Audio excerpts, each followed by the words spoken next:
Today is Thursday, March 31st, 2022. PA and Polk County Public Schools are bargaining for their third session today. And we will open it up to the district. Thank you.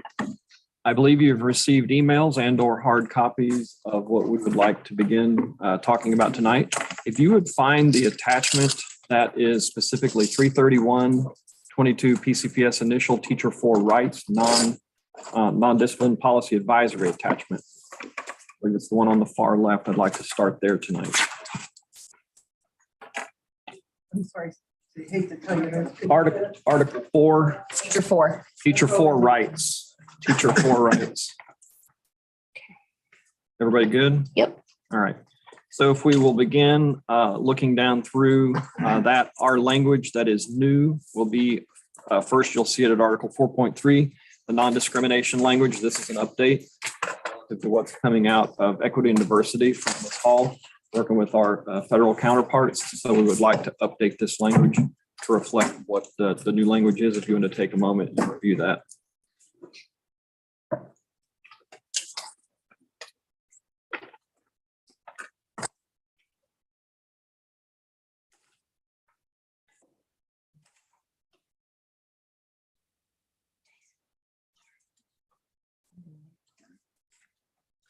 We're good with that. And this is the basic clause and information that we're looking to embed on all of our materials, our websites, and stuff that we circulate.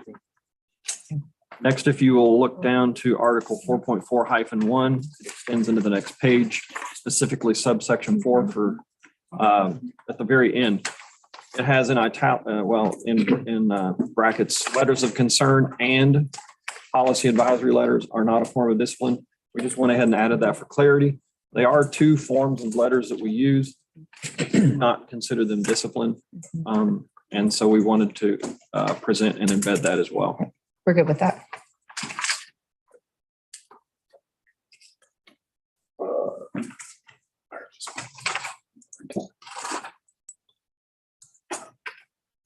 Then if you will scroll down to Article 4.9.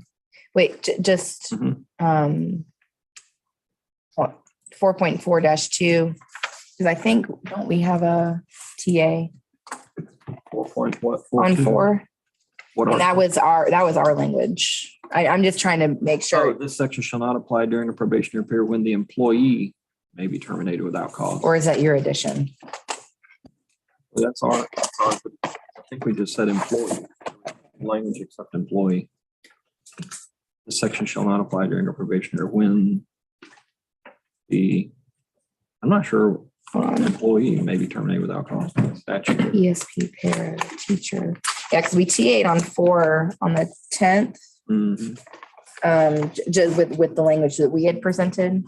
So I just want to double check. Were we working from? And so 4.4-2 here. So that's yours. Okay. Yeah. So It wasn't in yours. Yeah. I don't know. yeah, we're okay with that. Okay. No, that's fine. I just wanted to double check. I tried to italicize ours too. And No, you're fine. I just wanted to make sure. I missed that one unintentionally scrolling down. Then 4.9, if you want to scroll down, everybody join us for discussion. Teacher responsibilities. Specifically, there's new material at the end of 4.9. Number 6 is what we want to begin presentation of attendance expectation. Before I read the language, I will tell you that we've all been to the table together, and we know that over the past several years, HRS and specifically, Tony, we've worked on taking on the task of trying to provide more of a backstop for attendance because we were having a lot of issues with folks missing lots and lots of days. So we lose instruction in the class. They go into no pay status. So we wanted to embed something regarding attendance expectation. Regular and prompt attendance is an essential job function for all employees. Employees who are absent from duty must be on approved leave. Any employee who's absent from duty without approved leave may be subject to disciplinary action up to and including termination of employment. Employees are expected to arrive at their assigned work location on time When unforeseen or emergency situations prevent on-time arrival for the workday, employees should call in to notify and explain to their principal immediate supervisor that they will arrive later. That the assigned reporting time, we've got a typo there. Routine and frequent tardiness may result in unpaid time, use of accrued sick leave and or disciplinary action up to and including termination of employment. Priority is to embrace attendance and punctuality. And I think on our side, you will not disagree that people need to be at work when they're supposed to be at work. I do have a few questions. I know on the leave forms, there is a place where an employee can mark unpaid leave. I think that is misleading for people. And I think that's where we've come into a lot of issues is people think they can take unpaid leave and that's not really an option. They either have leave or they don't have leave. They have vacation or they don't, they have whatever the case is. And so I know that was something that we need to clean up on, and that's an administrative form on your end. People do not have access to unpaid leave unless it's through an approved leave codified in the contract or with federal law. Now I do have, let me just give me 1 second. Let me read this again because I had another question then it went out of my brain. Can I ask one? Go ahead. What do you mean by an approved leave? Any approved leave that would be already embedded in the contract. There's sick leave, personal leave, FMLA, any of those leaves. That's Medical leave, vacation. leave. So an approved leave is whatever's codified in the contract? Or through like accrued vacation. Right. An employee who's absent from duty must be on, is there any other Recognized. Is there any other leave then? I mean, I don't people mind not the showing word up. recognized, Mm-hmm. but in the end, they could be out and away from work, and not have leave, and so they're in a no pay status. Right. Here's my question. That's where I want to live a little Okay. bit. So the question came back to me. So in the last sentence, routine and frequent tardiness may result in unpaid time, use of accrued sick leave and or disciplinary action up to and including termination of employment. So it has always been our position that if they have the time, they can take the time. It's their earned time that they can take. And so I know that there's been discrepancies among work sites to where, and we've had to deal with them on an individual basis where a principal will say, well, you can't use more than 10 days. Well, I've got 20 days built up. I can use them how I want to use them. I don't think that's what this language is. No. But I guess that's where I wanted to clear that up because routine and frequent tardiness may result in unpaid time, use of accrued sick leave. So I guess that use of accrued sick leave would be the fallback then if they have accrued sick What you're leave. seeing there is essentially a progression, right? So if they're out of time, they're going to get unpaid time. Ultimately, Which would result in discipline. it's going to be disciplinary regardless. A failure to notify your immediate supervisor it's going to be late and or tardy Mhm. on a frequent basis is going to result in disciplinary action regardless, so whether or not you have time or not. Yeah. The first action would be, we're going to penalize you. Your disciplinary action is going to be letter reprimand, a verbal reprimand, whatever it is, whatever that process is. Mhm. But then you're going to be charged for that time. We're not going to grant. So if you're 45 minutes late coming into work, it's not a freebie. We're taking 45 minutes. We're taking an hour of leave. So right now the mechanism though is either half day or full day. Unless you're an hourly employee, that's different. But for our teachers, for people under the instructional contract, they don't have an hourly allotment of time. They can either use it in a half time or a full time. So are we Districts saying? set it up differently? Sometimes some districts will do it quarterly. Mhm. Some people will do a half day, full day. Because what I don't want to have happen with this is if somebody's 30 minutes late for whatever reason, and then they get docked half of a day, because that's the only mechanism in which we have to dock them. I think that's unreasonable and unfair. Yeah.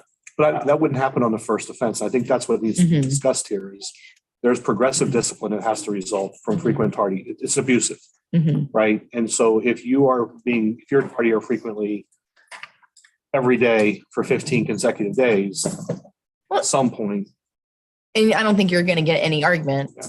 from this side with that, because that is abuse of time. And we do need people at work because then that puts strain on everybody else. it's the same with chronic absenteeism. Mhm. So how do you define routine and frequency based on does your example define No, routine? you can come up with, well, how many days in a month would you accept for an employee to be late to work? I don't manage it. I don't work in that industry. I just I'm want to asking know what you guys. Given your history, you've been in education, you've been in the field long enough. Based off that, your understanding, what would you accept as an employer? Well, routine and frequency. I mean, I didn't write the language. That's why I want to understand what routine and frequent tardiness means, because that thing that's going to get us to yes or no. Right. Because So- principals, Late it's every Monday, subjective. I'm late every Friday. I'm late on Mondays and Thursdays. If there's a pattern to absenteeism, if there's a pattern to tardiness, Okay. routine is it's happening more frequently than less frequently. Once a year, once a quarter, because of a car breakdown or emergencies happen. This excludes emergencies. I think we've already clarified that. We're talking about just a simple failure to report. You walk through and I'm going to give you an example as a former building principal. Mhm. You're an hour and 15 minutes late and you're walking through the door and you got a bag of McDonald's in your hand. I got a problem with that. Mhm. Being very candid. That's not you running late. That you chose to be late. I guess where my hesitation is here, not saying that I disagree necessarily with the concept of this.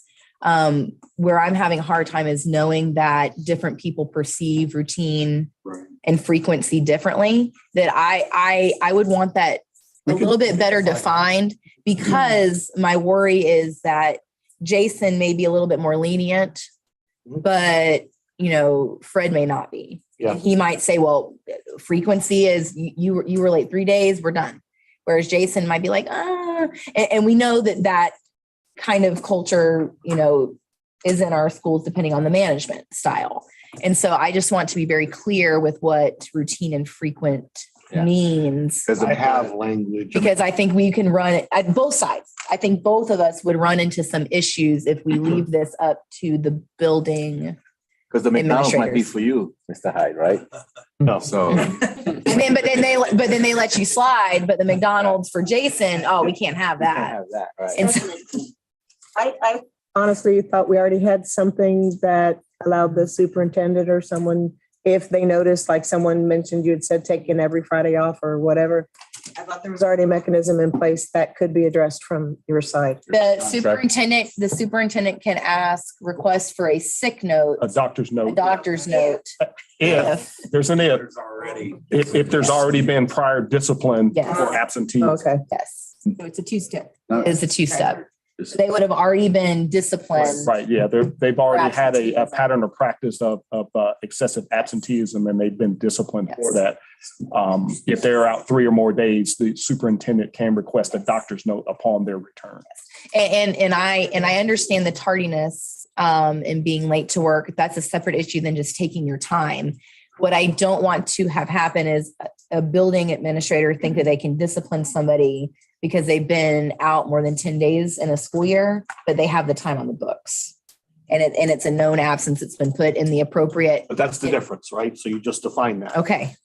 A known absence is very different than just not recalling in and not telling somebody. And that should be a progressive disciplinary issue. But I said that example because we've dealt with that same situation where a principal has tried to discipline an employee and even HR said, no, you can't do that, but they try.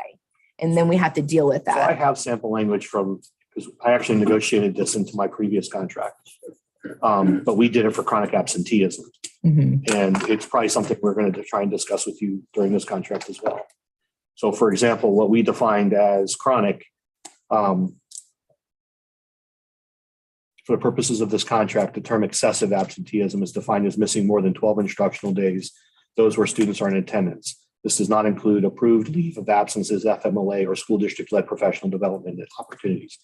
So we defined it as, so in this case, we could do the same thing. That if you're tardy more than specified number of tardies Mhm. within a quarter, then we would seek to address that. I think I would be more First step. comfortable. I think we would be more comfortable with a more defined approach. Yeah, because actually, here's what we did. We then took it through the progressive discipline that we identified specific for this issue, which I would argue should be applied here, is the first one's an informal step. It's a corrective conversation. Step 1, official step 1 is a written warning. Step 2 becomes a written warning 2. Step 3 was a recommendation for suspension. And step 4 was dismissal. So you have 5 steps. There really is, if your employee continues to ignore the behavior, you're really not dealing with chronic absenteeism anymore. You're dealing with gross insubordination at that point on the employee's behalf. And so we would seek to separate with the employee. So I think that's a fair definition. I mean, we can play with the numbers. Mhm. It's a fair process. You know, I shared with you and I'll share here. And Jason, please correct me if I'm wrong on the amounts or Heather, but I believe we spend anywhere from 12 to $17 million a year on absenteeism. Yeah, but I'm sorry, I apologize, guys. Oh, very, very close, a little less, but it's usually north of 9 to 10 million $9 dollars. to 10. Okay. Just in case anybody was keeping track. And we talk about that when we talk about raises and we talk about this, and we're not talking about not telling people they shouldn't take time off. I want to be very clear. We're also not saying that everybody deserves a mental health day from time to time. Do it. We're all for that. But if you're having to take a mental health day every Friday or every Monday, then we need to have a different conversation. This is not for you. You know, this is a very different atmosphere and this is a very different job. Every day that we lose an instructor, there's no guarantee that we're going to get a certified substitute to be in that classroom. We have staff that without any actual justification exceed more than 30 days on average of absences every year. And that's a problem. That's a real problem. Are those people going into unpaid leaves? No, some of them have not because they've Because they have the time. So I also want to be careful if they've earned the time, that's their time. I don't disagree. If there's a pattern of behavior that is adversely affecting a campus and or students, and you know this because you hear it from your members all the time, an unfilled substitute vacancy then defaults to staff to backfill. And then we end up with kids missing their service minutes and we end up with staff forfeiting their planning time, which is why we negotiated the opportunity to pay staff for coverage. This is a chronic issue. We're not talking about, and again, without a justification. It's not that they have a sick family member who's in hospice. I mean, we're not talking about those types of things. We're talking about people who repeatedly, every Friday, every Wednesday, every Monday, when we tracked, and I'd be more than happy to send this data over. When we were going through COVID, I had to track employee absences every single day and report that to the board every Friday.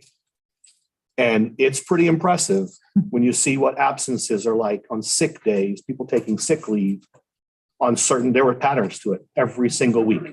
Every Friday, you saw a spike. Every Monday, you saw a spike. Even when COVID cases were at their lowest, we saw some of the highest absenteeism that we were seeing. And there's patterns between schools and individuals. And at the end of the day, that's harmful and detrimental to all of us. It's not just about kids and student outcomes. It's about the workload that and then subsequently gets passed on to employees. And we are talking about two different things. And I don't want to muddy the water any further because I think that's a future topic. But for this, as far as what we would continue to define as chronic tardiness or absenteeism, you know, I think we can define it. I think we can come to an agreement as to how to best define it and respectfully how it should be addressed, the steps that should be followed to address it. Because in fairness, that employee may have a very good reason why they're struggling to get to school on time. But if they never disclose that, we can't help that employee. That employee may really need a first period planning period if it's a secondary level. Because maybe they may have a family issue that they have to help with and they just haven't disclosed it to us. So in confidence, that's why the first step in this was always a corrective conversation. Why are you chronically absent? Why are you chronically tired? What's going on? Is there something we don't know? And we did train all of our administrators in this process. So in fairness to what you're saying, yes, we would have to extend that and ensure that there's continuity and consistency of practice. Okay. So the language that you had read off that better defined. I can copy that. Can you copy that and send that to me so I can read it?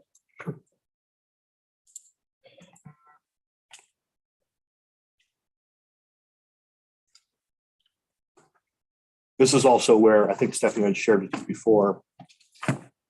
Me in particular had struggled with people taking leave immediately adjacent to a holiday because our current contract or previous contract had stipulated that you had to be absent 3 days before we could ask you for a sick note. And then we actually sat down, and I'd be happy to share the data to show how individuals would take the Friday off before a holiday and the Monday off immediately following a holiday. But because that didn't arguably constitute 3 days, we couldn't ask for a sick note. Well, we redefined that to say, yes, it's 3 days because it's recounted all the time in between, even though it's a holiday or a break, you're still out. Arguably, that's the same illness for that whole period of time. we're asking for a note. And it was a way to And that's shift in the paid behavior. leaves. Yeah, So that's going to be in 20 for teacher. if we get there. I mean, If we get there. these are just topics of conversation Okay. because we all have, I'm going to keep saying, it, we all have a vested interest to address absenteeism Mhm. within parameters. I mean, again, I want people to take their time, planned time. Well, and I'll be very candid. I mean, one of the things that probably our members have complained about the most is being pulled this year. You know, it takes away from them doing their actual job, whether it's providing ESE service to students, whether it's testing coordination, whether it's media specialists. And so, you know, we do recognize that chronic absenteeism puts a burden on the rest of the staff. And it hurts kids, which is what we don't want to have happen. Are you sending that now? I am right now. Want to make sure I send it to you right one though. Okay. And clarification question, this would mirror in the other two contracts then? Whatever we figure out here. Okay. Now, again, this is specific, just so you know, it hasn't been. Oh, yeah. This is the note specific down to below. absences, but it could be modified to reflect what we would do. Well, I mean, just for, Go ahead. right? We'll take your proposal and your definition, and we'll consider it because we need to bounce this language off other language to make sure it doesn't conflict, number one. Number two, you know, because we just got this at 2:00, you know, we want to keep the conversation going. Mhm. We don't necessarily agree or disagree. We're just kind of going through the exercise of understanding your proposals.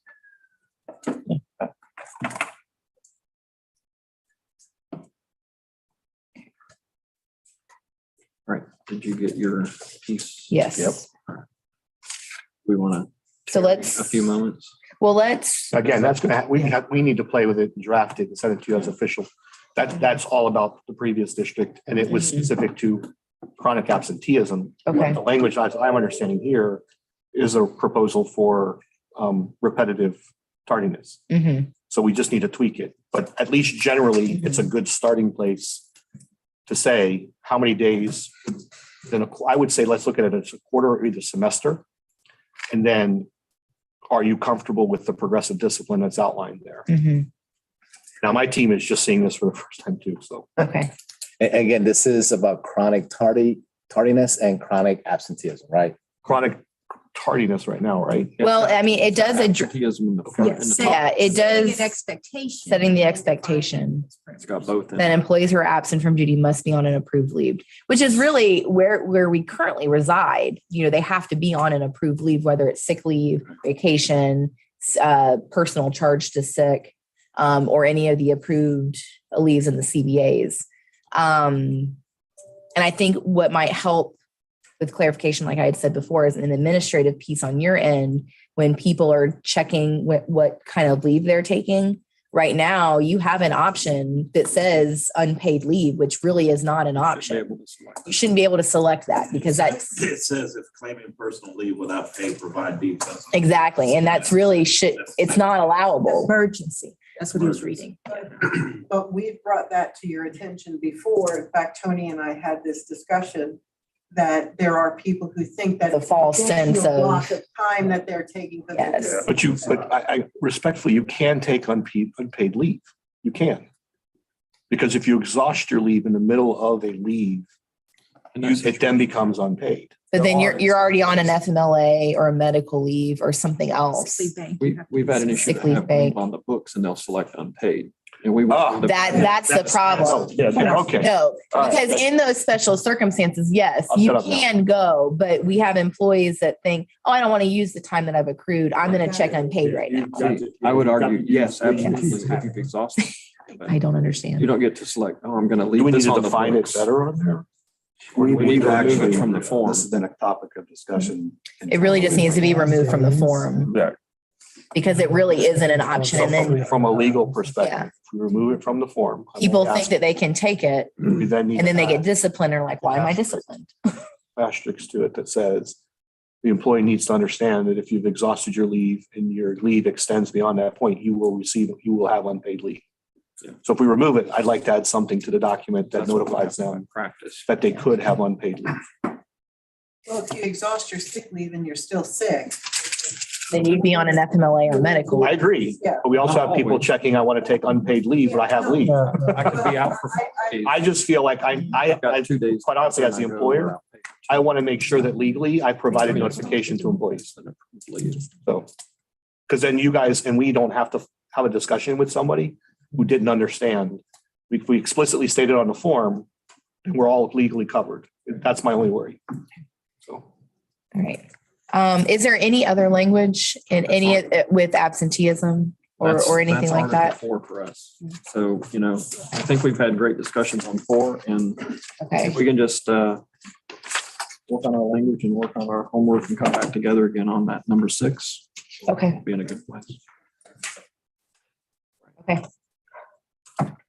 Oh, I had a clarifying question. Yes. I wanted to ask of Mr. Hyde from your previous district. So when you had like the 12 absences, like per quarter or whatever, so does the slate go clean after the quarter, or, at the end of the start year, over? at the end of the year, it started over again. School year. Yes. Okay. So it School wasn't, year. I'm allowed, you're basically allowed 12 per quarter then. Well, here's what happens. The vast majority of people that this applied to, it would happen within the first quarter of school. Right. Because these were people who historically had saved a lot of leave. Mhm. And Illinois, although Illinois allows you to still use sick leave to retire, but it's capped at a total of 2 years. So veteran staff who are typically within their last 3 to 5 years who had excessive amounts now said, that's it, I'm just going to take every Friday off. And we said, no, you can't do that. So then they hit the 12. Correct. So those were the people we ended up really addressing. For people who had taken all this leave and then realized they had too much leave, what do we do with that? And so we actually worked with them to do some early retirement buyout options, honestly. It was cheaper for us to buy them out than it was to try and hire subs for all those missing days. Mhm. I'll try to consider that group that would get up to close to 12, 10 or 11 and restart their clock in the second quarter, and 10 or 11 and restart. There's still going to be a conversation, like at some point, somebody's going to sit down and say, is there something we should know? Do you need help? It really should be that collaborative conversation, a coaching conversation. How do we address this issue?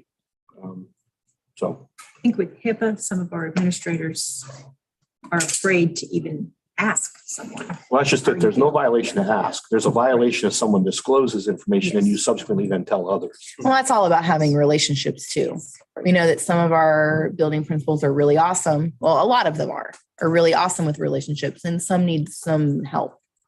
And so I think it's how you have a relationship with your staff. Yeah, and I would also, just to kind of go with that hypothetical, is that as a pure hypothetical, if you have one individual out there who every year gets to 11, right? We're not having a conversation. This is what you signed off. This is what we agreed to. I'm up to 11. I'm not violating anything. Don't be talking to me about this. We're done. So just because then the employer has a tendency of, let's have more of a conversation about this. And you want to keep expanding it. So, but anyway, I don't want to take up time. Go on to the next one. All right. So let's now, if everybody wanted to find on their computers, we're going to move to Para 2. This is the attachment for 331.22, response for Para 2 Cdap, speech and language interpreter qualification.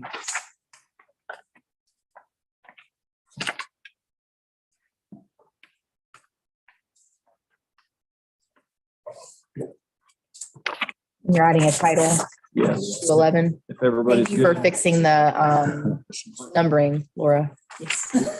Jump to Article 211, 2.11, adjudicated youth programs. We've added the Eckerd Connect Day Treatment Program. So it reflects our current programs.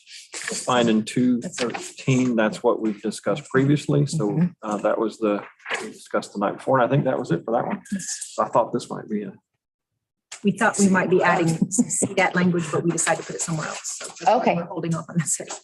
All right. Well, and thank you so actually 213, if you look at it, Laura, so it jumps to 215. So can we renumber? Man, wow.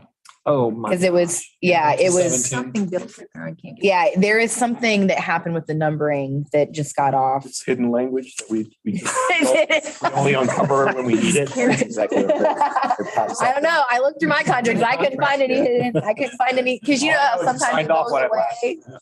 The little arrows go away, and I'm like, I didn't find any arrows. So, You need to highlight the section and change the font color to black and it'll show up. so we're okay with adding the Eckerd in, and obviously that reflects what we had agreed upon with the sign language And interpreters. for everybody watching, that's a joke. There is no hidden language. in the contract.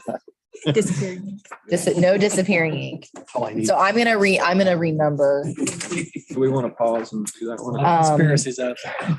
There. You want to go to a TA on it? Yeah, let me fix this and clean it up real quick, and then I'll get this on the printer. Hopefully you look at the default numbering. No. You know what we'll do with the, just to go back real quick to the absenteeism and the tardiness data.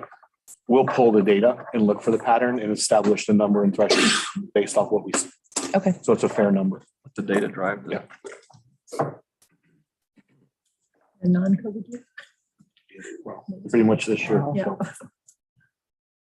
Because we're looking at tardiness, not the absenteeism. You got a semester's worth of data. We're going to go to para 8 Cdap. If you want to go ahead and begin preparing, we're going to go to para 8 Cdap next. It's the 331 PCPS response para 8 Cdap ratios.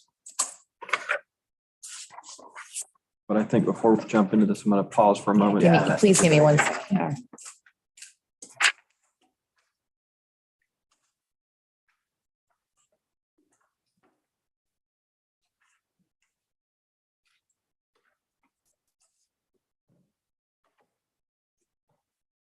Copies for you, but they didn't.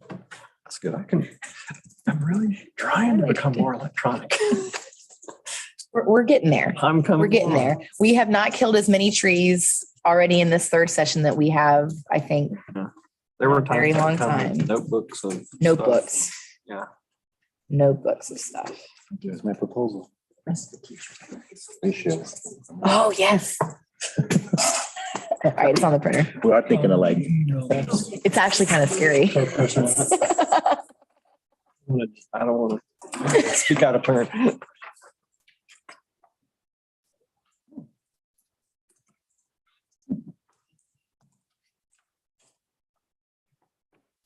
Why this is blowing up? Yeah. Like, what is that?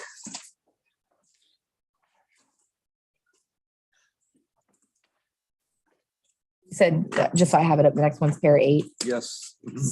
The file is 331.22 PCPS. Yeah.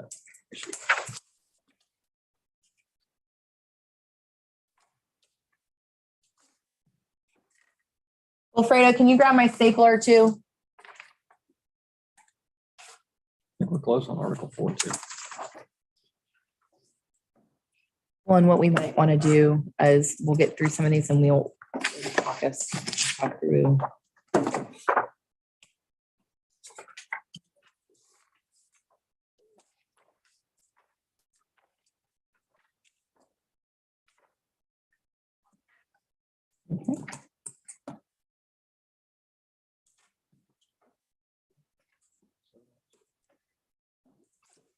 I do, please. Brian, do you mind? One for me? Water. Para 8 Cdap ratio. caffeine. The third. We have just got Easter candy all over the place.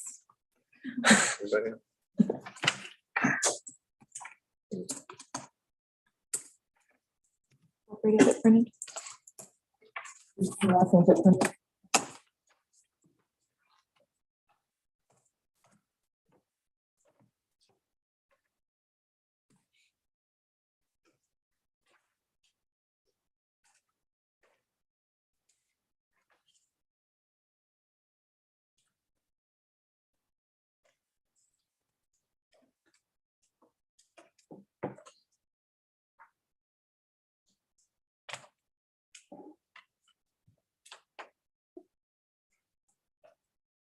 Tony, did you perfect?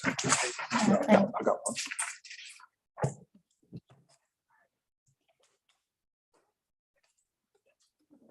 Okay. Like I'm- You got my stapler. Yeah, that's true.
I didn't do the rest of the pages on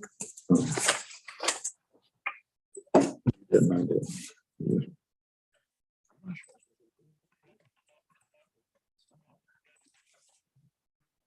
Oh, you caught a labor hand, huh?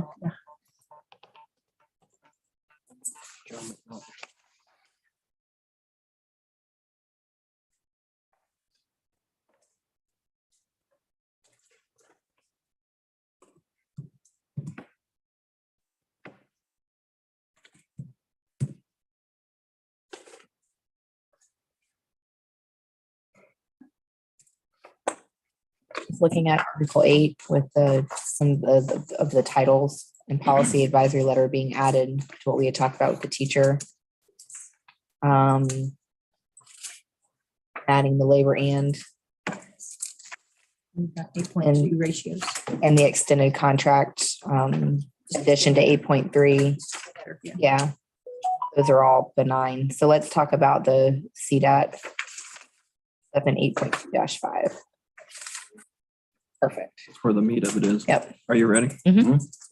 Okay, so 8.25, you'll see that we've added CDAT, we've added Head Start preschool programs and pre-kindergarten.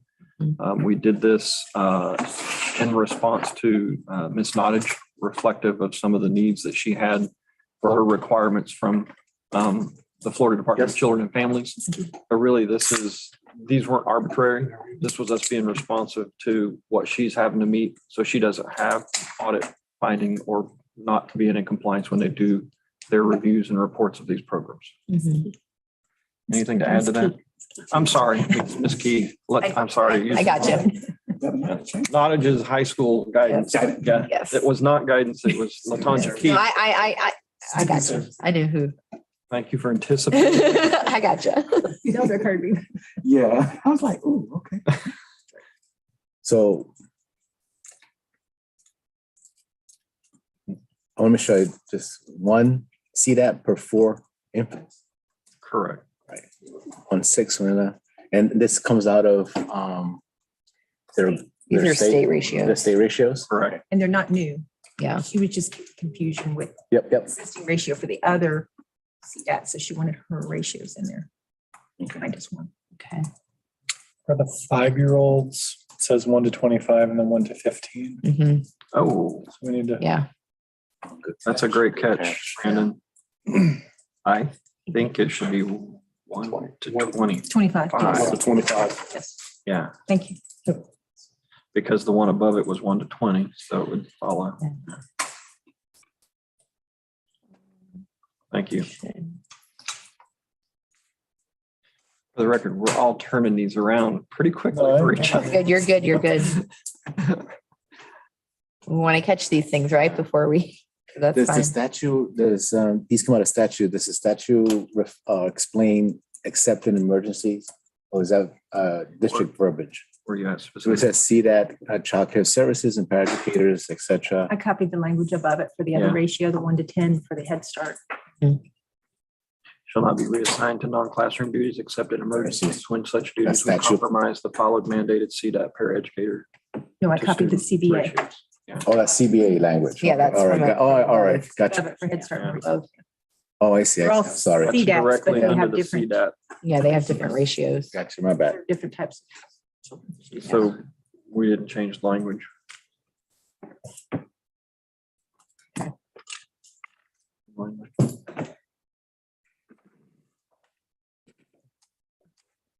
We're fine with that.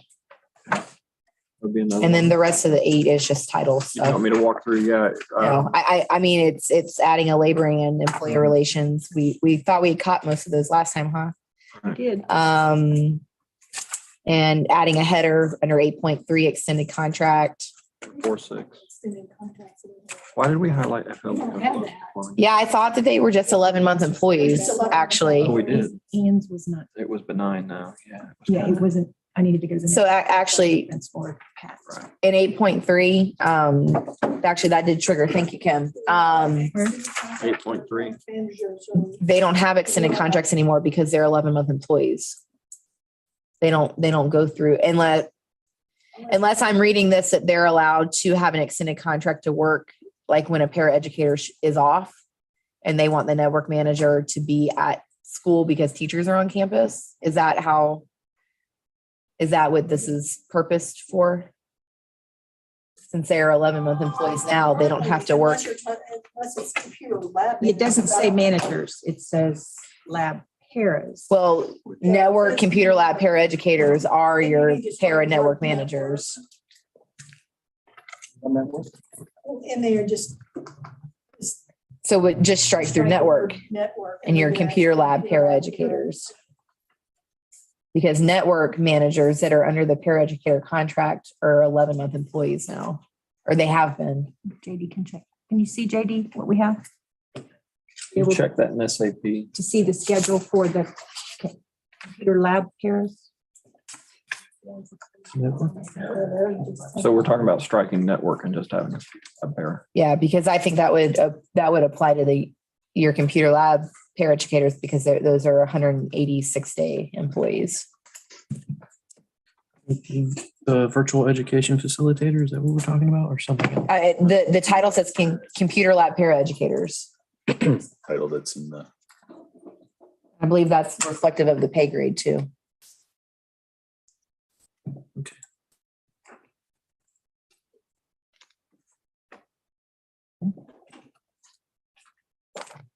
One active. Only one? That's, there's some other filter going on in my.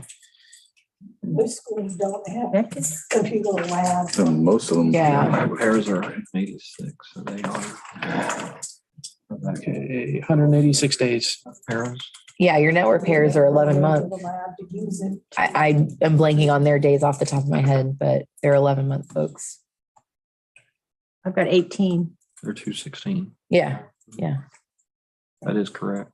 About So we 18. should just strike through. I mean, really, It's if, embedded in the salary, yeah, because the network managers, in Appendix B, yeah. it defines the number of days. $13.95. Yep. Yeah. I mean, I don't want to adversely affect if there is an active computer lab paraeducator. I don't want to adversely affect that person. But even it's in here that they're 186. So to your Yes. point, that language would work for that group, but not the network because that's a 216. Okay, so just striking through network then, just in case there's any. Irrespective of who's in the position. Okay, so then now I'm going to go ahead and just Again, strike through I'm network. looking at Appendix B, it says computer lab Yes. manager. Right. That's what I was going to point 186 out. Do we days. want to add manager?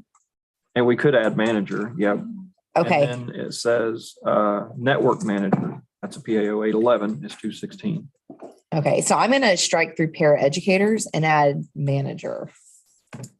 Because they're already in the para contract.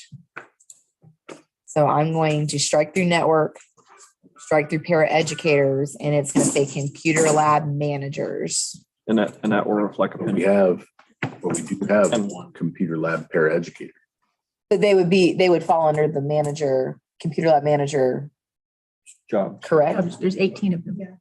Yeah, that's the job, This one. correct? Again? So, Found 18. Yes. so that's my concern. Comp, lab, MPR.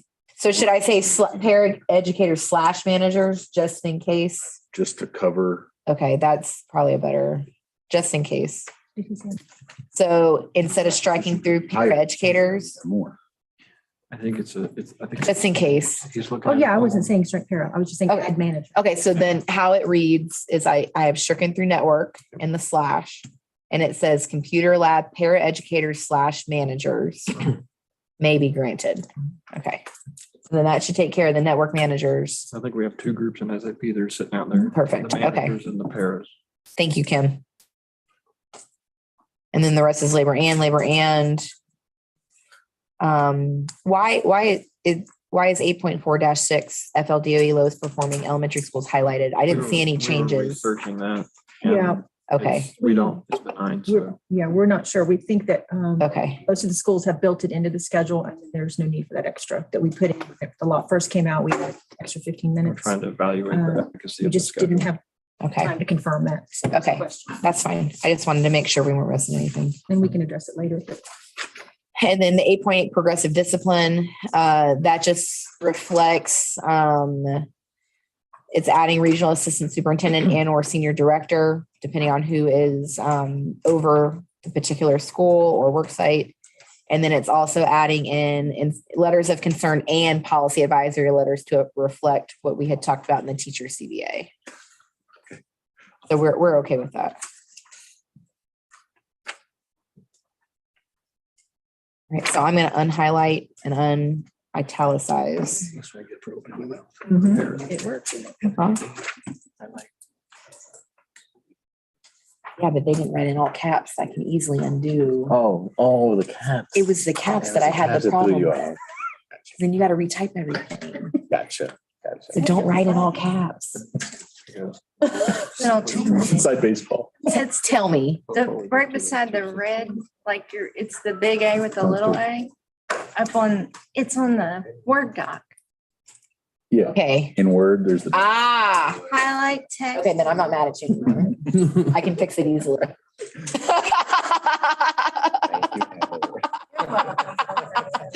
I think I yelled at him. I'm like, what is this? And then Yes. if you want to be looking ahead while we're working paperwork over here, the next one I'm going to propose we go to is 331 PCPS response sick leave transfer teacher Article 20. I think you've got that emailed to you. That'll be where and next. Okay, I fixed the ratio.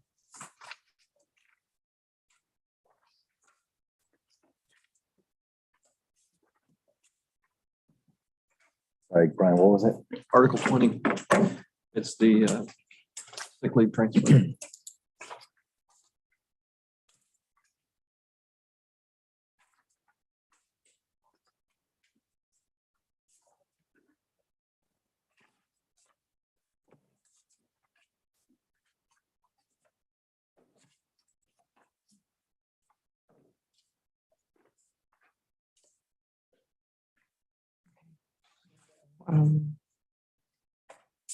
Yeah, okay. Kevin, can you go grab us off the printer?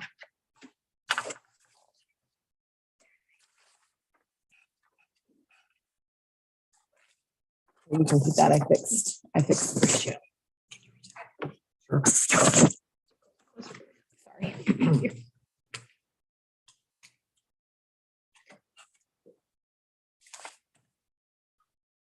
You want to just hold that and we'll just remember when we get to the Yeah. grades that we're going to add that. Yeah. Yes. But we don't have the 4-3. Said you highlighted it. But No, there's nothing to change. There. Yeah. I just had asked for clarification. Internal, I didn't catch. Gotcha. Yeah. We were trying to update, well, not update, but verify that it's still applicable. Am I missing 4? Yes.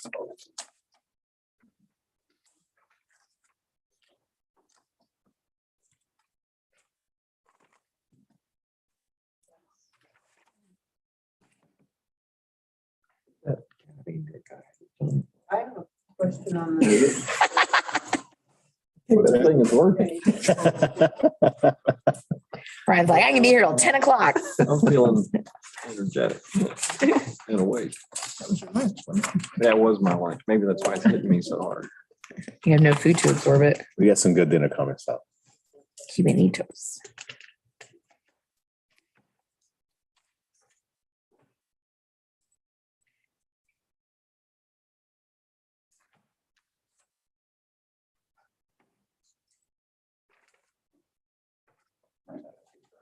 Okay.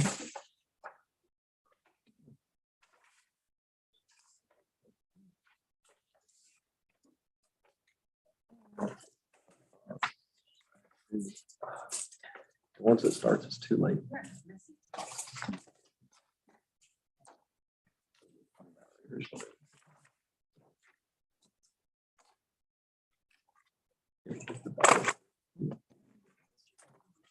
Like 2 cups in the morning. Oh, yeah, I'll have a cup or 2 during the day. They're in the office.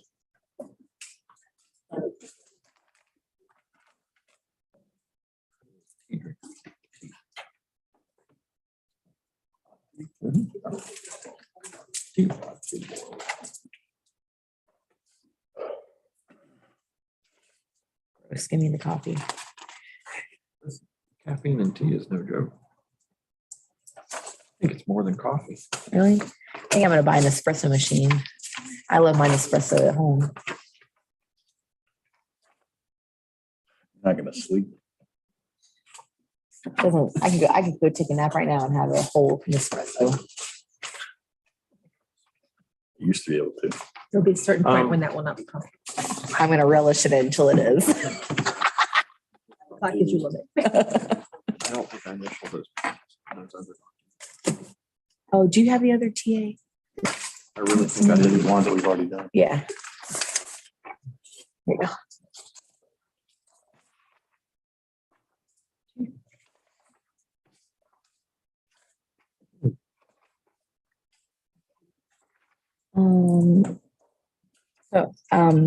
Brian, which one was the next one? So I can get it up. Response to sick leave, Article 20, teacher 20 paid leaves. Teacher 20. Thank you. And we'll jump right down to 20.18. Okay.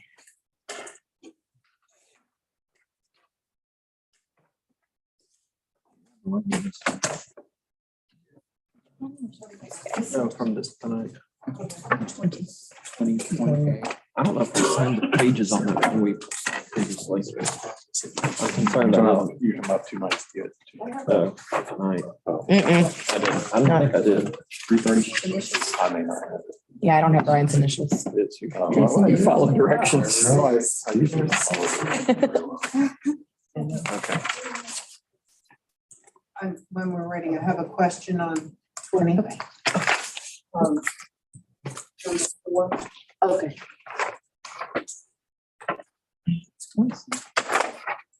Question for Terry.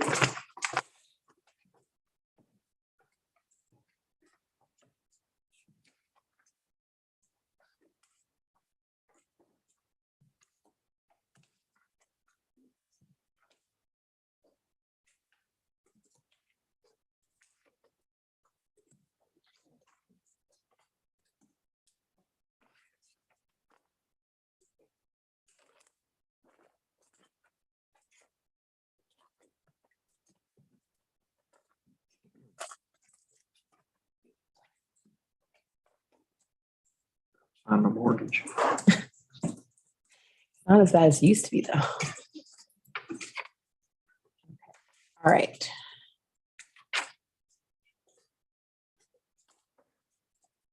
Yes, go ahead. So mainly what we're bringing back to you is basically a recitation of what presented last time we're together, with the exception of the have a no cap any amount. You can see that in the strike through language. The language that was presented last time and outlined it in subpoints 1 through 4, which are reflective of policy as well. And so we'll open up for questions or clarification. So why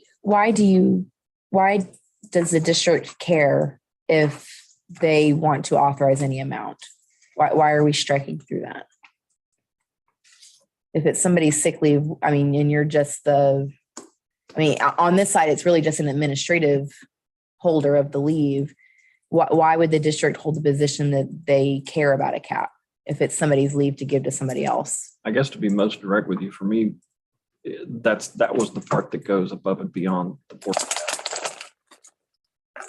We can change policy and really with a policy with something that's bargainable, which leave is because it's a benefit. And I'm not going to argue against myself, but I will say, the backside of this is irrespective of how much leave they donate to one another. If it's not used, it's going back. Yeah. They can't cash it out. I do realize that tenet.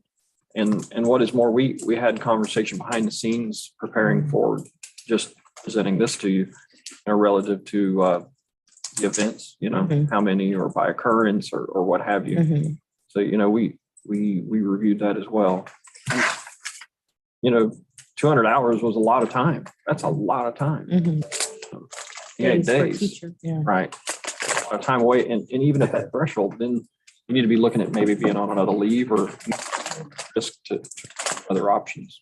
Well, and I think that's where we kind of landed last time, whereas most likely these folks that are taking advantage of massive amounts of leave probably are on an FMLA, right? They're on a 12-week leave for some reason or another, for whatever their circumstances.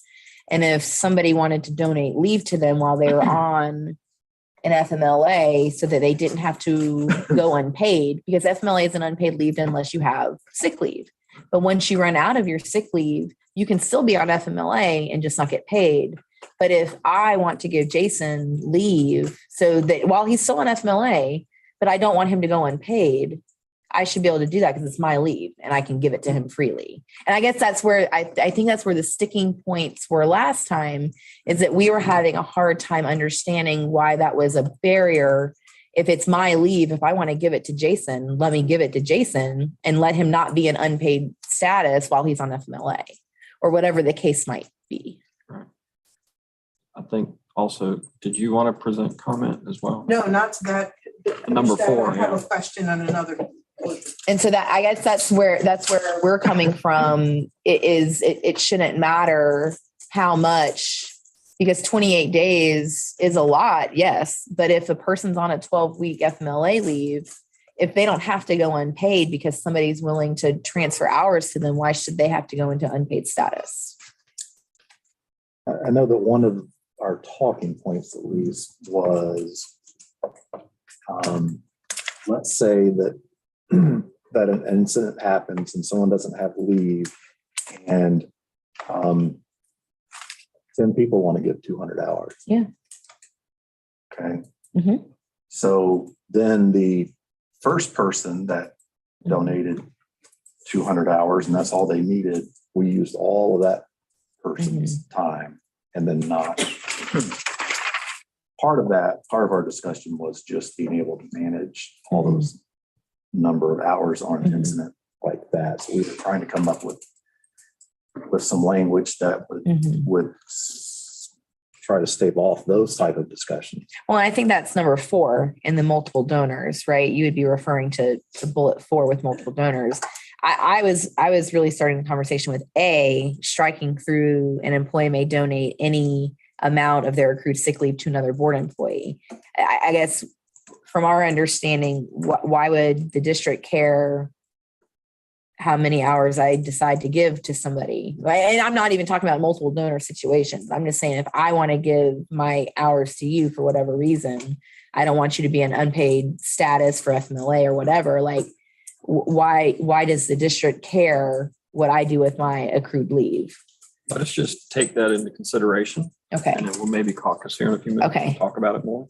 Okay. That was where I was coming from with the complete strike through an A, is that and actually I think Mr. Hyde said it very eloquently last time. It's you guys are just the housers and the administrative side of leave that employees have earned. It shouldn't matter if I want to give everything but 10 days, because that would be I have to keep at least 10 days. If I want to give all of my hours outside of the 10 days I have to keep to somebody, I should be able to do it because it's my leave. We'll counter what you propose here. I think you guys, I'll be honest with you. I don't think you guys were really listening to what I was putting out there. Yes, last time we talked, because the original proposal, if you read it, is a guideline. And again, it's just a guideline. And then your policy that's more specific would drive the guideline.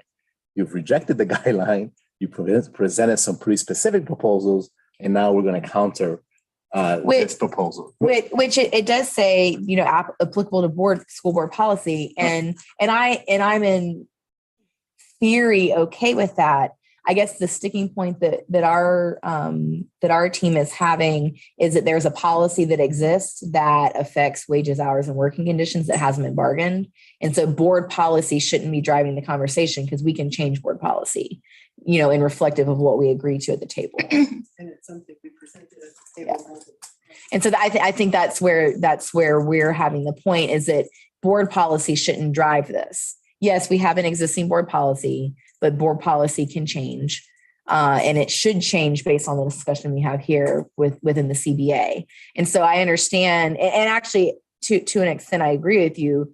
I think being specific here outlined in the CBA is probably helpful so that people don't have to dig through board policy. But board policy shouldn't be driving this, because we should be able to agree to something here at the table and then change board policy if we need to. And so that's where our side is coming from with that. Before we leave this, I have a question on number 4. Yes, and actually, we might be thinking the same thing. So go ahead. It says in the case of multiple donors, accrued leave will be returned to each donor.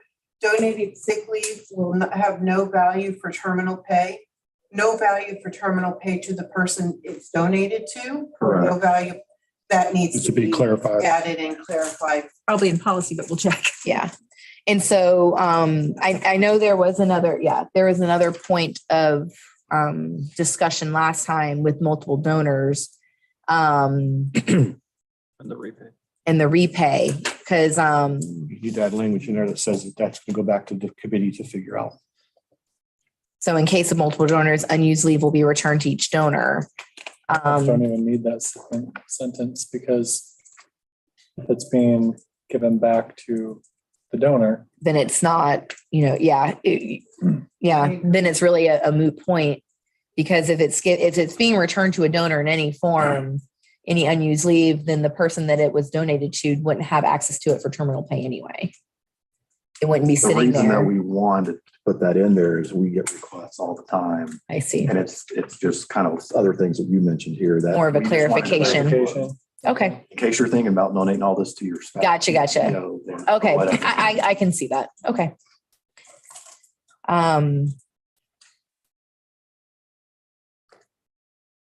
So before we discuss this encounter, possibly, did you guys have an idea of how you wanted unused leave to be returned to each donor? It's not Don't for really us to- care? It's not for us. to Okay. determine. We're going to send it back. The committee should determine that. What's the name of the committee? The sick leave bank. Just They were- add their name. So the sick leave bank, Our function in sick bank is to hit enter. That's it. in the case of multiple donors, unused leave will be returned to each donor.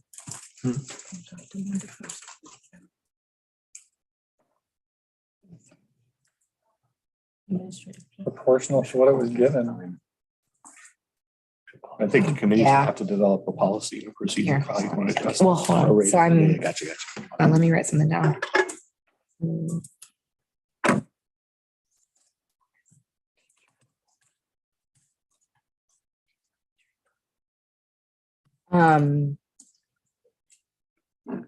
Okay, so what we'll, just to kind of keep this moving, because I think I would rather take a break and caucus on a few different things instead of going back and forth.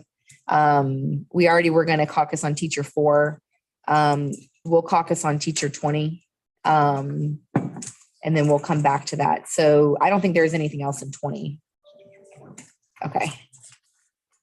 So let's move through. So is your next one 22? Yes. I'm still looking at policy. Okay, no problem.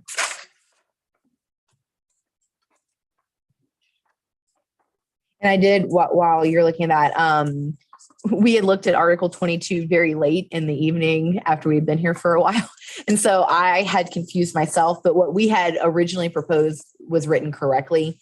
And so 22.1 reads, all full-time teachers with the exception of JROTC instructors, school psychologists, school counselors, deans, or I guess I'm reading your language. Yes, thank you. Well, and college and career specialists should still be there because they're later in the article that they're paid on a 216-day schedule. They're just not moving necessarily to a potential new pay schedule. We don't exist right now. We have 0 people in that pay grade. So do we ever plan on having people in that pay grade though? Because if we do, if they're just not necessarily hired now, we might want to not strike through them. Okay. Okay. Keep it moving. Okay. So I did want to clarify that because everybody listed in 22.1 would be an exception to the 196-day contract. And so we are proposing that deans still be part of that extended contract. They just would not. And this is some more talk with the subcommittee for salaries that we'll discuss, and we'll talk about the joint recommendation for what we had talked about later. But deans we would still like to propose that deans be extended the 216-day contract. So that's why they're still in this list. So I wanted to clarify that from Tuesday. All right, go ahead. So Laura, you alphabetized, which we're fine with. And can I go ahead and unstrike college and career specialists? So our changes were italicized in that 22.1. Okay. Addition. Now I did have a question with mental health facilitators.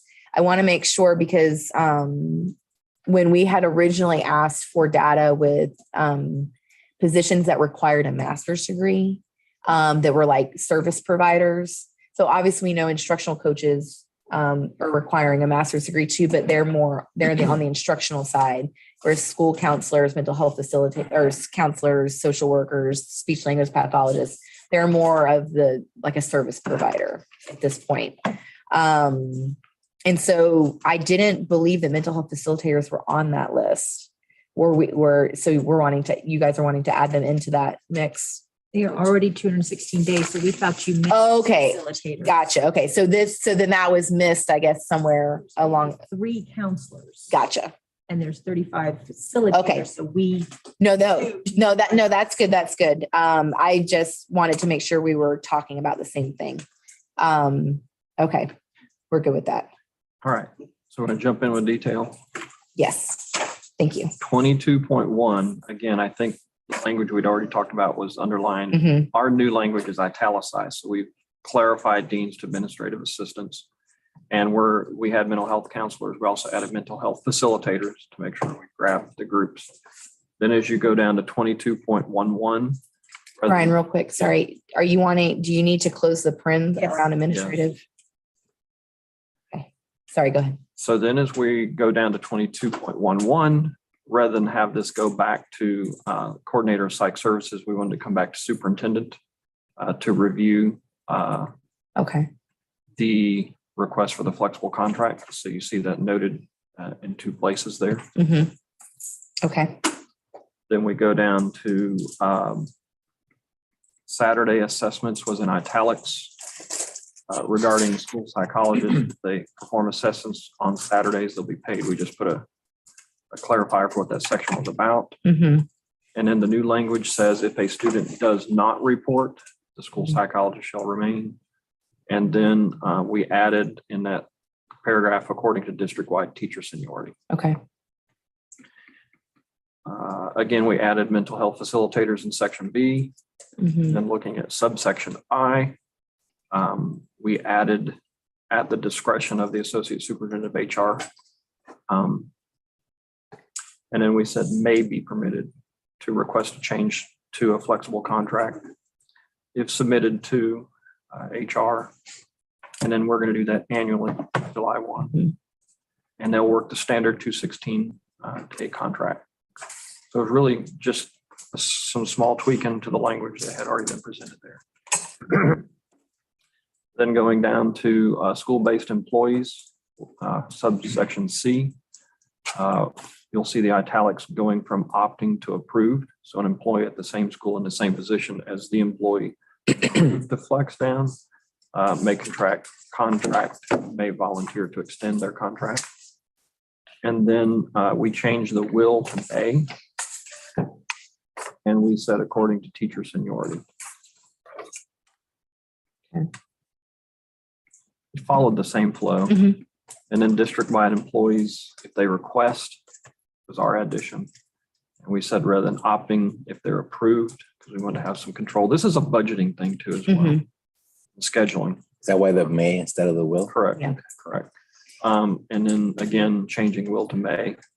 And then subsection D, will be voluntarily and subject to approval on an annual basis. So it's not just a guaranteed thing. And then letter E, any employee approved to flex from the 216-day contract will see a 20-day prorated salary. Well, I'm going to ask for a caucus. All right. Quick. Because this is really complicated. It doesn't need to be. So can we go Absolutely. talk? That's what the process is. Well, then what we'll do is we'll talk You wanna about meet on teacher the other 4 two? and 20, Okay. and then we can come back. We'll come back.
So we are going to start back with teacher article 20. PA has a counter to the sick leave transfer language. So upon our discussion within our caucus, if we're looking at 20.1-8, the very first sentence, we would like to strike through within the sick leave transfer guidelines applicable or I guess that was already stricken through within the applicable school board policy, and just say any employee who wishes to donate or authorize transfer of sick leave to another employee shall be able to do so, period. We want A back in place by deleting guidelines and just say an employee may donate, i.e. authorized transfer of any amount of their accrued sick leave to another board employee. And then I guess 1, 2, 3, and if we want to refer that to 5 bullet points, that's fine.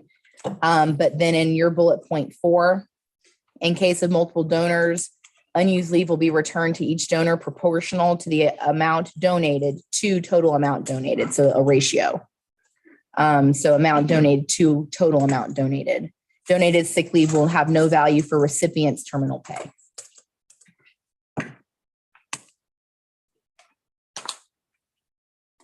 And if you need to see that, I can email that. Actually, what I'll do is I'll just copy and email that. That'll probably be the fastest way.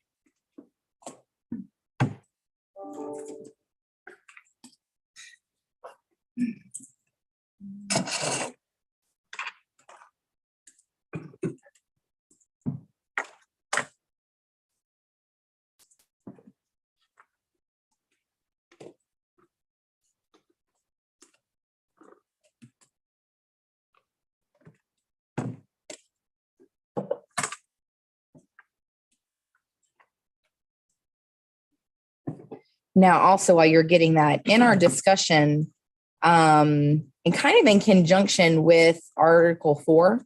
So let me just, Go ahead. if I may. Go ahead. And I'll just speak to the request to strike school board policy. Respectfully, that cannot be done because there are several Florida statutes that are explicitly linked to the use of donated sick leave that are statutory. So all board policy stems from a statute. So we cannot strike board policy, nor will the board adjust policy in violation of Florida statute.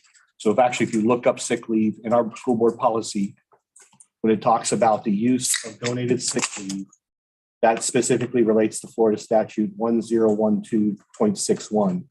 And so we can't strike that language, nor can board policy be modified away from what's explicitly stated in statute.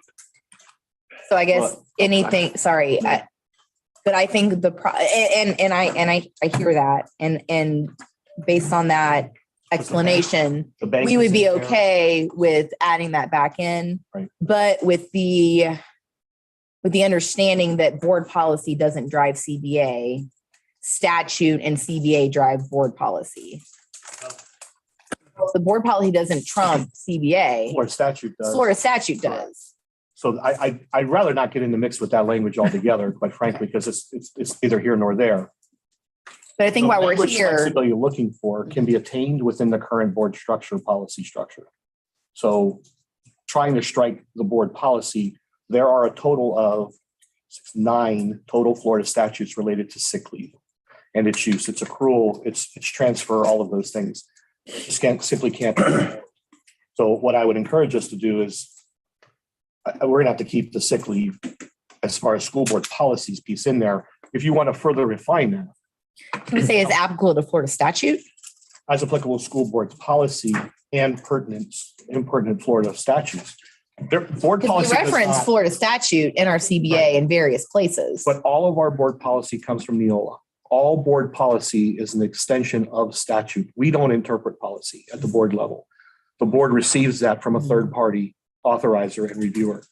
And then I have to adopt admin policies and procedures based off school board policy. So there's more flexibility in admin procedure, which allows us through the CBA to create some flexibility within the current language. So as far as like the cap on donated time, those kinds of things, I have flexibility there.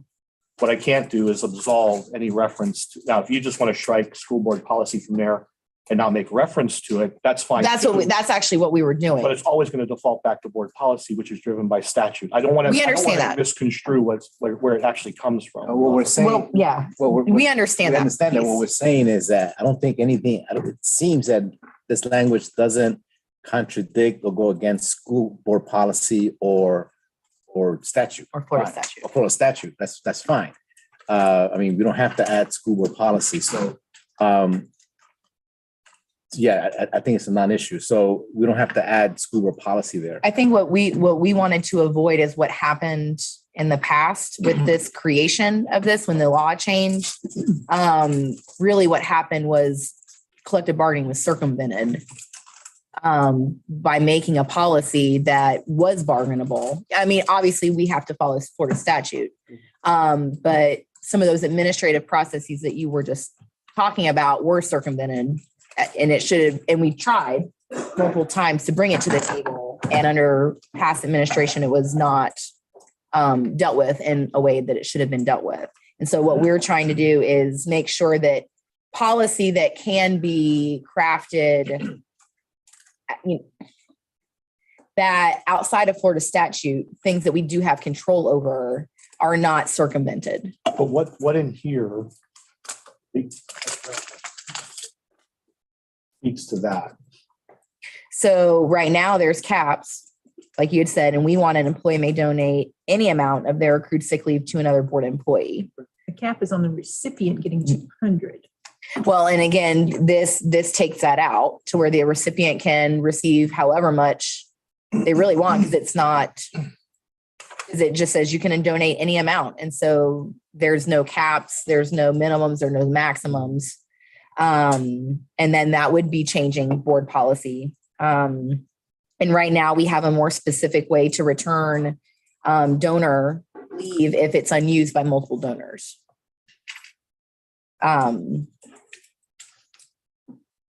So that's what we're countering with. Now, for a point of, well, I guess we'll wait because they are kind of separate.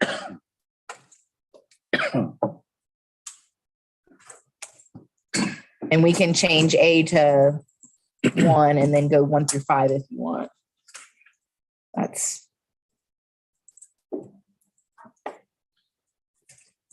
The only thing I would ask for in A, and I don't think we have the need to caucus, do we? Can we establish a minimum that somebody has to retain? It does. And it says the authorizing employee must have at least 10 days of sick leave remaining after the donation is made. All right. Which we agree with. I personally, I don't think we have an issue with this. Jason, any concerns? I don't. Ryan, team, any concerns from anybody? So Laura, for formatting, would you like A to be the 1? Well, I would just ask that we combine A and 1. Okay. An employee may donate any amount of accrued sick leave to another board member. The other thing we talked about in caucus was I would recommend you guys create a cap. And then if they exceed a certain threshold, it has to go to your committee. These are going to be limited circumstances where they exceed 200 days or 200 hours or those kinds of things. Because the 200 hours equate to what, Laura, 28 days? You're just not going to find a lot of circumstances. That's going to be the case. You may want to protect yourselves and your sick leave balance. Because at some point, although it's being donated leave, it's not going to impact your overall sick bank. Yeah, this doesn't impact our sick bank. This is individuals donating to individuals out of the sick leave bank. So this wouldn't affect any balances we have with sick leave bank. And so if it did, I would, but the sick bank exists outside of this. So,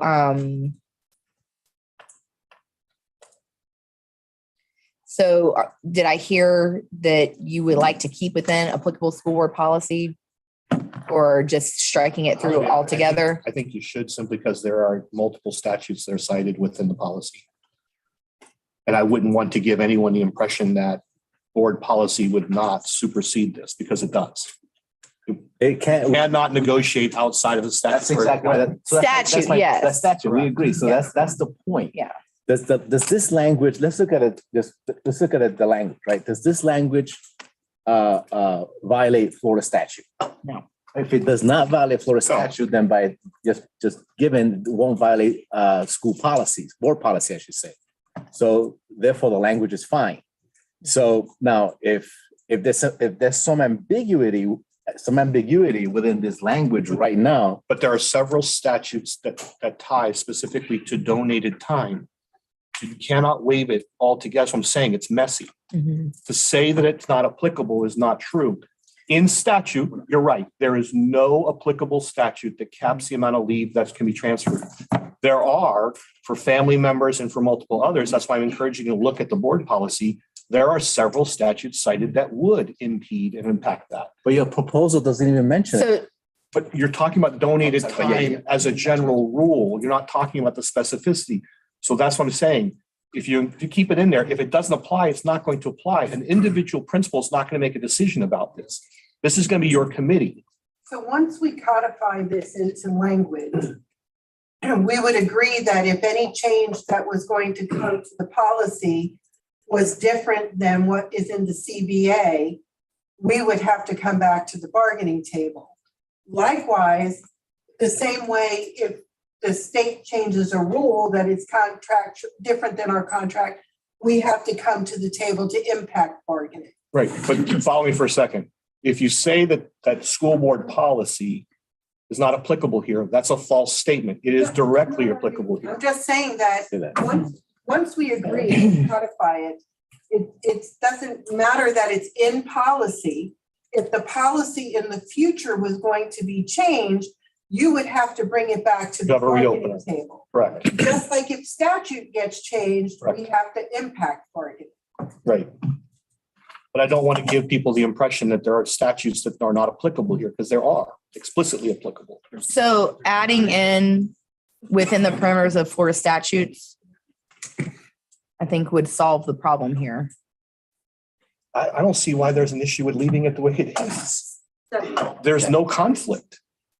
If there's no conflict, fine, but it's school board policy is how the board decides to interpret a statute could filter over into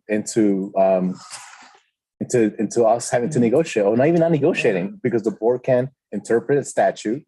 It's their own interpretation, and interpretations, we can have our own different interpretation to it. So, I mean, if the language doesn't conflict with Florida statute, then I think the language is fine. We've agreed with you on 1, 2, and 3, bullet 1, 2, and 3. We combined the way you've said it. It goes back to the committee. If there is a conflict that happens to pop up, the committee can review it on their own. We got mostly agreement here.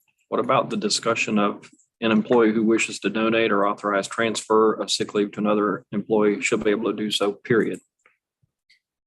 That's what we were trying to say. And then we obviously know that Florida statute comes into play. And if Florida statute changes, then we impact bargain. I mean, that's the same with anything that we would have in our CBAs. And that's what we had said, put a period after, shall be able to do so, period. Knowing that anything that comes down through Florida statute, if the legislature in the special session decides to wipe out sick leave transfer, we have to come back and impact bargain this. And to Mr. Hyde's point, there is 9 different references to statute in that board policy. Minimally. So, And that's fine. They can still reference that. And we need board policy to mirror, once we agree upon this language, board policy will need to be altered. But we all know that Florida statute or federal law trumps any agreement or board policy that's out there. It has to be in line with the law. So nobody's disputing that. And so I think just keeping it very simple, shall be able to do so, period, kind of solves the problem. Everybody knows that Florida statute is that we have to follow. So Brian, all we're saying is that if we read the language and it's clear and unambiguous and it doesn't conflict with Florida statute, you move forward with whatever the language says. If the language is ambiguous, unclear, then the next step of the analysis, what does school board policy say? For clarity, then you move forward from that point on. It doesn't.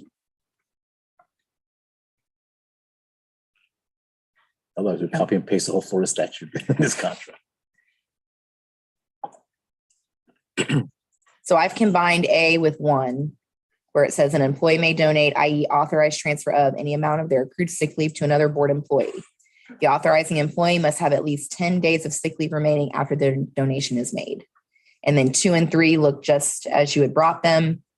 And then 4 added in how to give back leave to multiple donors in the case of multiple donors. So in the case of multiple donors, unused leave will be returned to each donor proportional to the amount donated to total amount donated. Donated sick leave will have no value for recipient's terminal pay. That leaves a clarifier in there so that there's no confusion with that. I'm fine with all that. I'm just not going to agree to eliminating the school board policy because there's too many references in here. And quite frankly, the school board policy, if you actually read it, allows for flexibility. It allows for contribution. So voluntary participation, when you look at F sick leave bank, it says contribution, all participating employees shall, let me go back, hang on a second. The district employee sick leave bank shall be established when 1,500 sick leave days have been deposited. Sick leave bank shall be governed by a committee comprised of employees. But we're not talking about sick leave bank. But it is sick leave because at some point, like we talked about, these days could be donated back to your bank. These days, this is all within the same. But we're policy. not wanting to do, like, it's very clear in 4 that we're not, for individual employee to employee, the sick leave bank has nothing to do with this. This operates outside of the sick leave bank completely. Like, we don't have it in here where the sick leave bank decides any disputes. It's very clear of how unused leave is returned back to a donor. This operates completely outside of the sick leave bank. I don't know. Okay. I'm still going to say I haven't heard a good reason to remove board policy from language. Board policy is ultimately where I derive, and the board derives its authority. It's specifically linked back to several statutes as we've outlined, many of which talk about donations and contributions explicitly. And so unless there are specific cases or incidents that you can point to where that's a conflict, it's not going to supersede board policy because board policy is explicitly supported by statute here. This is not policy that the board derived independent of statute. It says shall be able to do so within the applicable school board policy. So the board gets together and decide to change that policy, so that the overarching umbrella here would be the statute, and then they want to get together and reinterpret the statute, then that would have an impact on our folks. When has that happened, though? Well, it could happen. Well, it actually happened with this actual policy because it wasn't brought to the table, and they created a policy that should have been brought to the table, and that's why we're here. You negotiated the policy. No, that's what we're It's in the saying. contract. No. Sick leave bank, when the statute changed, 5-6 years ago, something like that, that an employee, because it was family to family. You can only donate family to family or within the sick leave bank. Right. So 2 years ago, they allowed, the change came about and allowed for employee transfers. So when the statute changed actually 5 or 6 years ago to allow employee to employee transfers, and this is before my time on Polk County's bargaining table. I know we were trying to do it in Levy. Marianne and her team were trying to negotiate employee to employee direct transfers. That was repeatedly shut down. And then the board just created their own policy without bargaining it. And so that's where we're at today with employee to employee transfers, is that the board via staff at the time circumvented the bargaining table. And so we are here trying to set parameters, and we are going to have to change board policy because board policy has more specifics than Florida statute does with caps and all that stuff. There is no cap in board policy. It's with the 200. Yes, there is. Looking at it now. Policy, but it's not in statute. There might be admin regs in policy, but I'm looking at the board policy now as far as use, transfer, donation from another employee. You're right. I'm sorry. It is there. And so that's why we're here, because the board set a policy that went further than Florida statute that really should have been bargained. And so the board cannot set. So help me understand how you guys interpret that to be a 200-hour cap. So when you read that sentence that's in board policy, Read it out to me. I don't have it in front of me. the recipient must anticipate the need for at least 15 days of sick leave in order to receive transfers under this policy. They shall receive no more than 200 hours of donated sick leave per request. So, but it also sets that they have to go into kind of mirroring the sick bank where this is not the sick leave bank, to where they have to go into 15 days of unpaid leave before they can get a donation from another employee. What we're trying to do here is eliminate that wait time to where an employee is not going into 15 days of unpaid leave before DJ can give hours or Brandon can give hours. Is that a procedural? 5B, It doesn't. board policy. Is that a procedural? But that right now is the way it's been operationally done. People are not allowed, they have been told, no, you cannot give leave. This person does not have 15 days of unpaid leave yet. And so that's what we're trying to fix here. Yeah, the only thing, and I'm going to be honest with you, then that's a practice issue, not a policy issue. Because the policy is quite explicit. The recipient must anticipate, and I'll modify the language slightly. The recipient must anticipate the need for at least 15 days of sick leave in order to receive transfer. So I have to anticipate I'm going to need 15 days or more. Well, if you only need 5 and I want to give you 5 of my days, I have to be sick for 15 days before I can ask somebody for leave. I could maybe just need 1. And if Wilfredo wants to give me 1, it's his day. Let him give me my day. And that's the point. And that's what we're trying to do here. That's the point. Where did the 15 days of unpaid come from? It was when this policy was written, I will dollar to donuts that it was mirrored after the sick leave bank policies. Well, where is That's- that written? That's Is in that the sick, admin regs? that's the sick leave bank guidelines, Risk management. risk So management. it's admin regs. Okay. And so that's how the sick leave bank currently operates. 15 days without pay will. put Is detrimental. Some of your support But staff. my point is that's not board policy. So I need to figure out why procedurally we're doing something that does not align to board policy. But you read in the policy that they have to anticipate at least 15 days. That's not referencing 15 days of unpaid leave. I have to anticipate. It really, you're asking the employee to demonstrate a legitimacy of need, essentially is what you're asking for.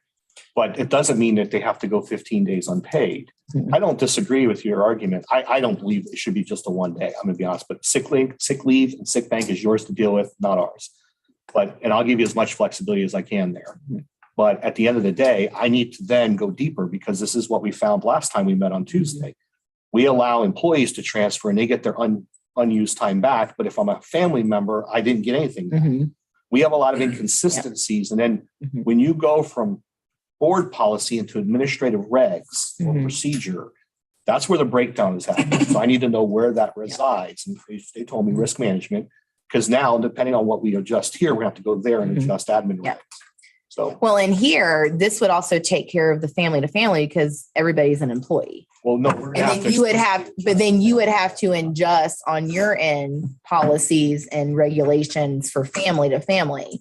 But this language kind of takes care of everything. I can tell you why, from a district perspective, they probably put a 15-day requirement in there because it's an inordinate amount of time in a district this large to task our staff with a one-day transfer. I get it. That's why they do it. I can tell you that's why. They don't have to admit that that's why, but it's crazy.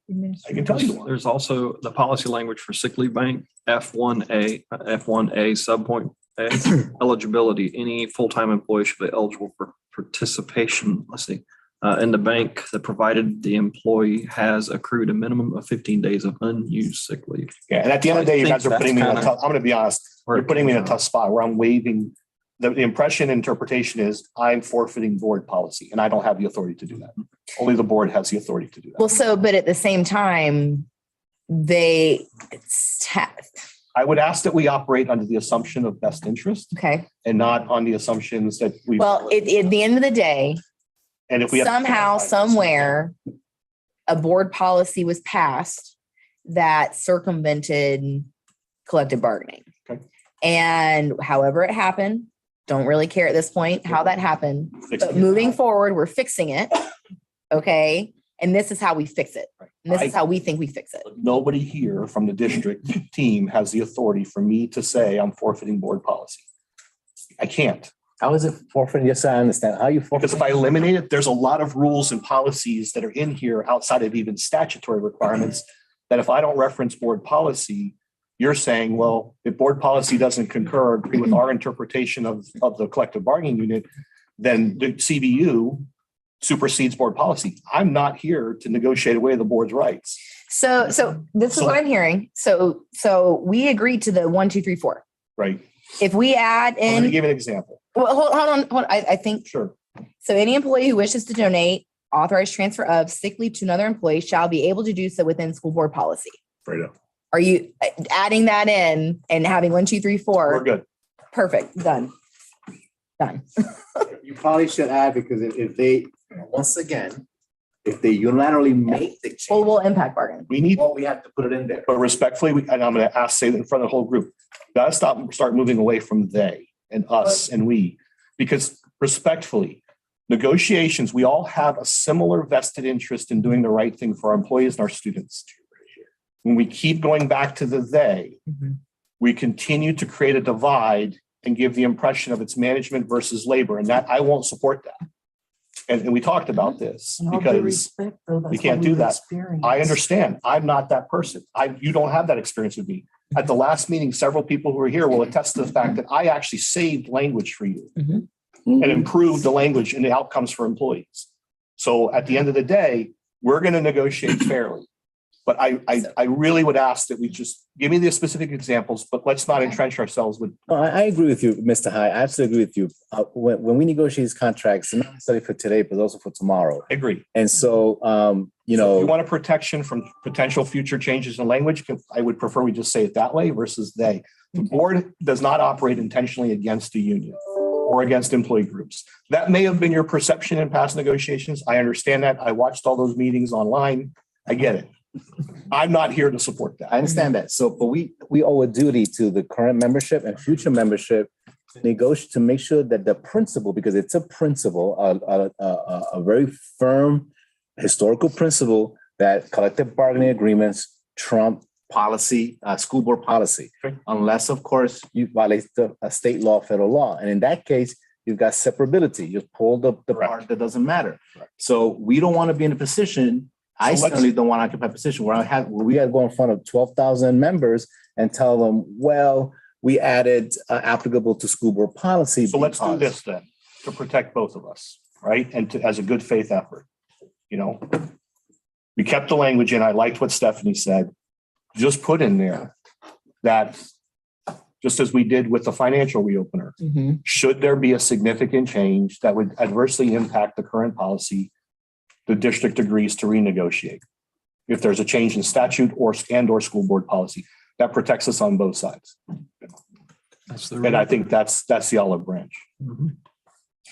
Clarifier real quick. Hold on. District and PEA both agree. No. Just hang with me for a minute. I want to make sure I say this correctly. Yeah. Not saying that this would happen. The school board cannot decide to make a policy that directly violates. And that's my role. Okay. And that of Mr. Bridges. Okay. So if the CBA currently exists and there's going to be a change to board policy that's not explicitly derived from statute. Okay. There would have to be a discussion and an acknowledgement that potentially exists. Yes. Because school board. That's why I'm saying if there's a change in policy and or statute, both parties agree that if any aspect of this portion of this is adversely impacted or significantly impacted or whatever word you want to use, that we'll revisit the topic and renegotiate. It's a reopener. Because that puts me in a place where at least the perception of the board can shift more positively that they're partners in this.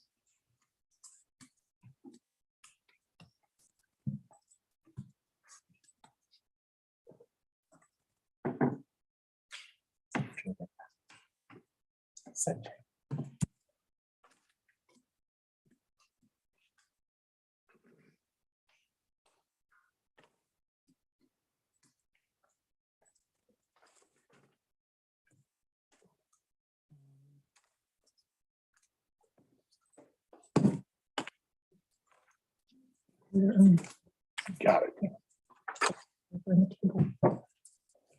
If you need us to step out so you can caucus. No, you're fine. And they're really good. So it's like probably better than our. Okay, so should there be a change in Florida statutes and or school board policy, both parties agree to impact bargain those potential changes. Perfect. Okay. Email it one more time and you look while you're printing. Well, there is one more thing in 20 and this actually, and I wanted to talk because I know you guys want to talk about 4 and 22.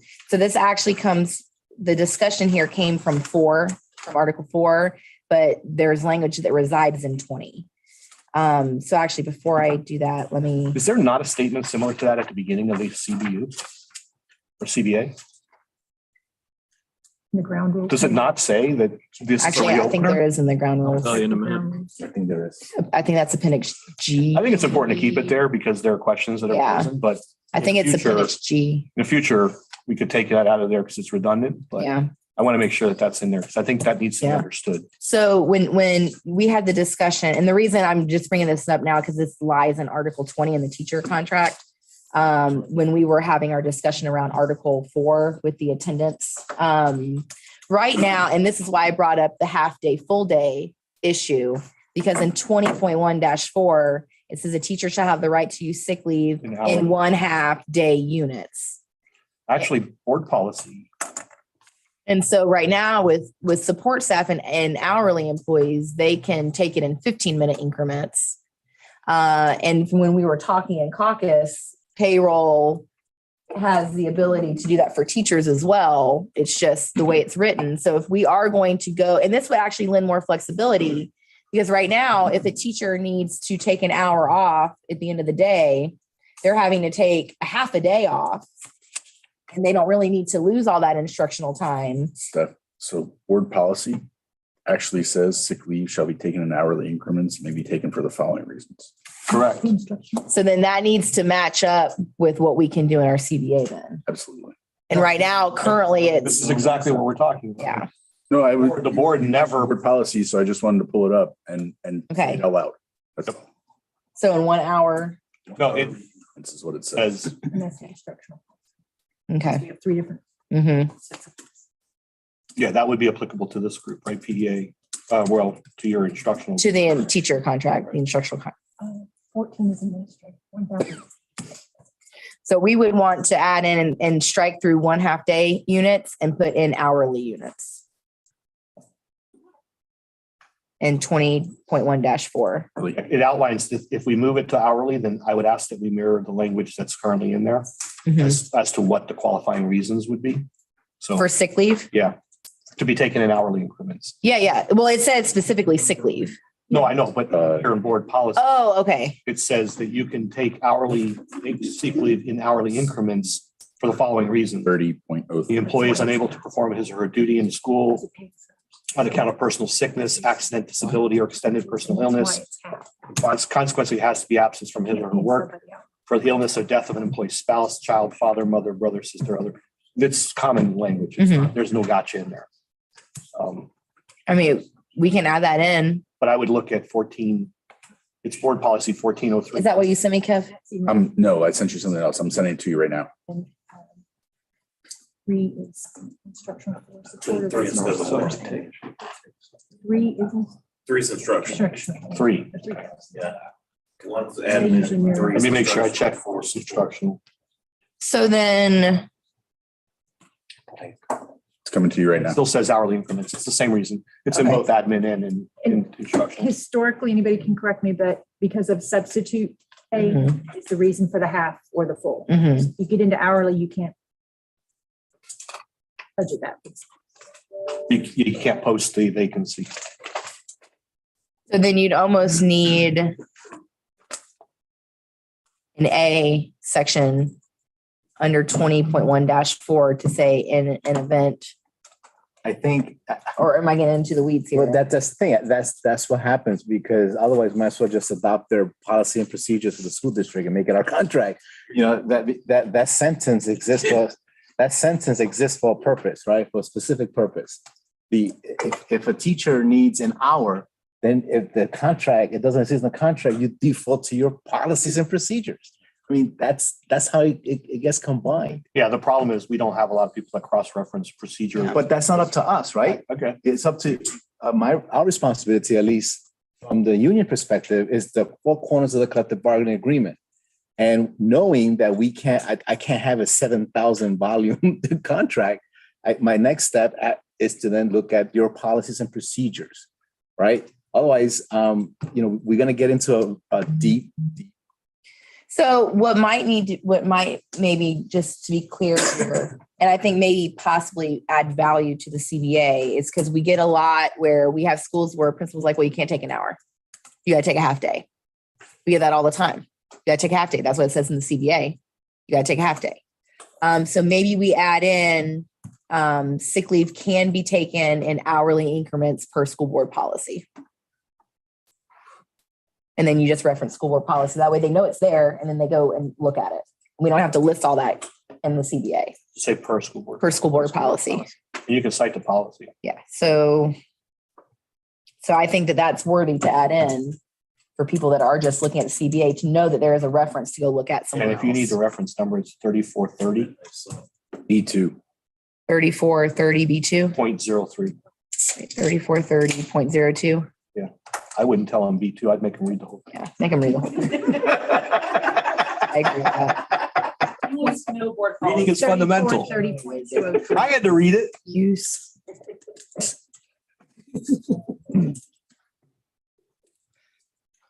Leave me.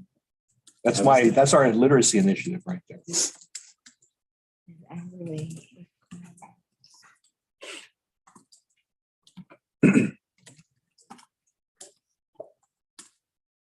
The only thing, Stephanie, we would come back to you with is if the hourly request exceeds a certain threshold, we may ask you to push it to a half day, full day.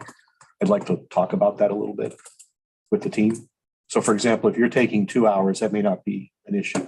But if you're taking 3 hours, arguably, we should be able to advertise a half day sub and require you to take a full half day. So I'd like to be able to play with that a little because it creates a hardship on both sides. And I think that's why schools have adopted the policies approach that they have. But Well, that's why I said sick leave may be used in hourly increments per school board policy, 3430.02. Yeah, and then that leaves some flexibility let's there. Come back to this though. Yeah. I'd like you guys to talk about what would be the threshold in which it pushes to a requirement for a half day leave. And I'd like to ask some of our principals and others, where is that cutoff?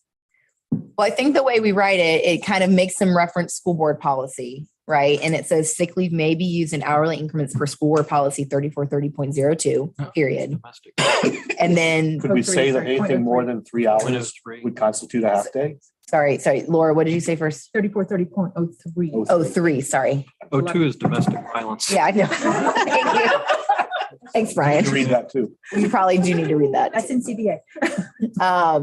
You see what I'm saying? If you said for up to 3 hours, at which point it has to become a half day leave, that kind of thing. Only because that then creates the hardship for us to cover. And without the ability to advertise a sub, that's going to always default to staff. To me, that is a reasonable, Mary Ann speaking as Mary Ann, that's a reasonable cutoff because now it's a lot different to ask somebody to cover your first period class or maybe Last have period. planning in your second period class. But once you start to get into, then it gets harder and harder. So. Because even in a block, I mean, that's why I like the fact that it's hourly and not based off periods. So sick leave may be used in hourly increments up to 3 hours per school board policy. And anything above 3 hours and above has to constitute a half day or full day leave. How do is that a Be separate specific. sentence?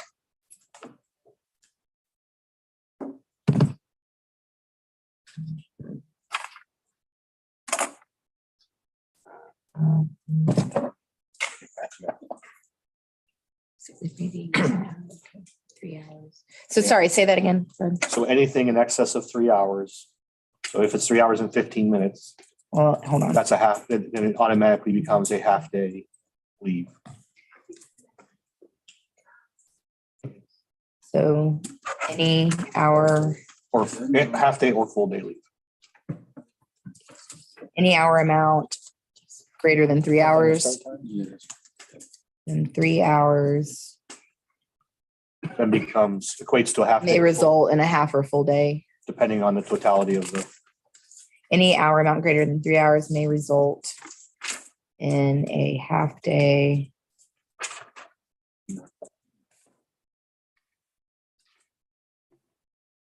Those are the bumper reels for both parties.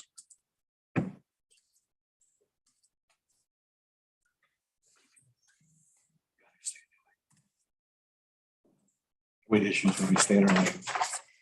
Any hour amount greater than 3 hours may result in a 1/2 day or full day leave.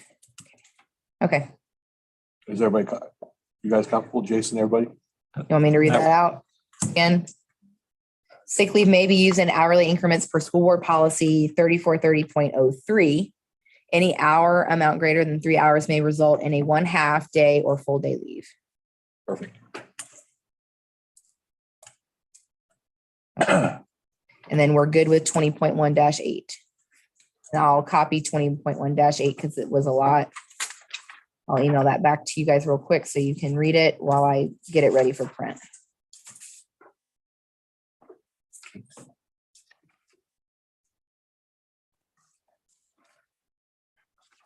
Oh my gosh, that's coming. So we have a tentative agreement for Article 20 from the first session because we had language there and we've added language. So what we'll do is that the 310 will still keep that one, but we'll make sure that we have the updated 331 as far as when we go out for ratification. That makes sense. So we keep it on record, but the most up-to-date one will be the one we use because this includes all of that language. It will have the TA language. Yes. Yeah. Stephanie, I know we're scheduled to go to 7, but if we're at a natural break point because weather's coming in, Okay. I would, and I don't know how far some of you have to go. I would ask. It's looking at me. I don't know where any of you live. You know, well, Fredo's the only one I know. I put a tracking device. But I would hate for anybody to get caught. I mean, we're looking at the radar now, so it's coming. Okay. I'm not very big on. And it probably have a tornado. Okay. So I know the big bear was 22 and I know you guys had caucused on that. While we're printing this, 22 was which? the compensation, and I know there's still some work to do on that. We're not going to be TAing that tonight anyway, because we still have some work in the subcommittee with. Oh, I think actually we have, you can talk about it. You did, We can and get out of here by 6:30. your weather tornadoes wreak havoc. I'm sorry. 2022, which was the 196, 216, 247. Yes. You're calling place. Yeah. Bingo. Okay, Kevin, I'm printing. Powerball numbers. I drove, well, with you. We gotta go. My God, it was terrible. Playing cover all.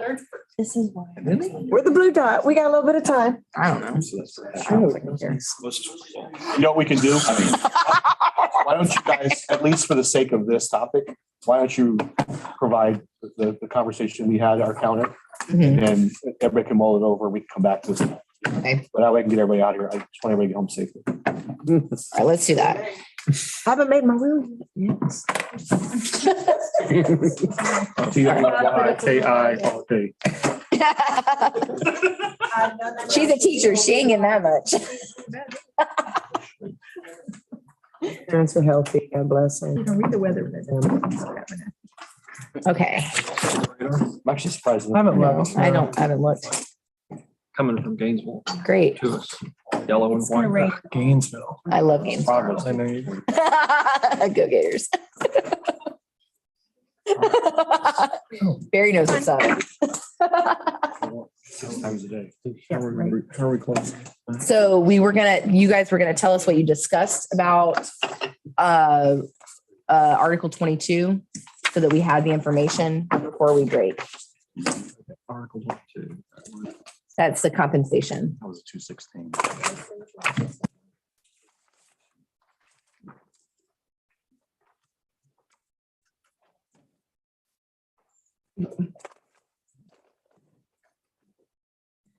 The way.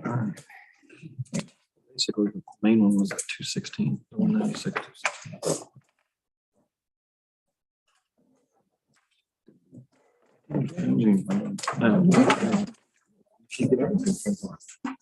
Actual time? Yes, actual time, not time. Just want to make sure we didn't change. Stupid me. I got it. So do you want me to pitch that now? Yeah. Wait. Yes, just so we have that Basically, What information. we did behind the scenes as we caucused is we left intact the language that we presented originally. Mhm, What we did do is where it steps down through their, A, B, C, D, E, F. mhm. D is about any 247-day contract extension will be voluntary, subject to approval. F is any employee approved to flex. I wanted to make an F that would read as follows. Any employee approved to work to a 247-day contract will provide a work plan to the principal or supervisor outlining the work to be completed on these days.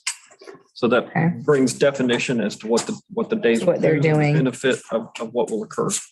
And let me give you an example, just so you all have this in your minds. We'll use a dean as an example. Sending a dean to 247 days. If I were a principal, I would, if the dean's there throughout the summer, they're not supervising summer school. Mm-mm. I'm expecting them to go through our disciplinary data, identify kids who had a pattern of behavior. They're making home visits, they're developing a book, they're developing all kinds of plans. So there should be a formalized work structure to that additional time. I wouldn't disagree. I'm not, it's interesting because you guys approach this very differently than I've seen it done in the past. Mhm. And I like this better, actually. But we would just the only concession would be the work plan. Okay. Can you send that? Did you type it up? It's typed. Okay, It might not be formatted. as That's Mr. fine. Abe would have formatted. we can deal with that. Laura and I got some Send a formatting revised things to version. work out anyway. So we can manage it. Laura won't let a dysfunctional version float out there very long. She'll send a revised. Then I need Brandon to find my errors too. Sorry. That's just scary. Were you able to find any more information on the JRTC military pay? We did. It's two silos. It's one of the. It's completely siloed. Mhm. Yeah. Okay. Yeah, we went back to personnel and confirmed that piece. And it's kind of like it was explained that they're two different, not contracts, but if you choose to be a part of this, you can't choose and select, oh, I also want a piece of this too. Right. So you take your election. It's still where the military, if you choose the military option, the military pays for it. And we pay for part, they pay for part. And how does that work? They pay for certain employees, if I recall correctly, and we have to supplement the others. For example, what is the program lead is supplemented by the military, but then subsequent to that, don't we? I'm looking. I thought it was half and half. So they pay, or in the past, they've paid 50% of the salary, no matter which side they choose, MIP or our schedule. I thought within the past couple of years, if we had new people coming in, that they were no longer doing that.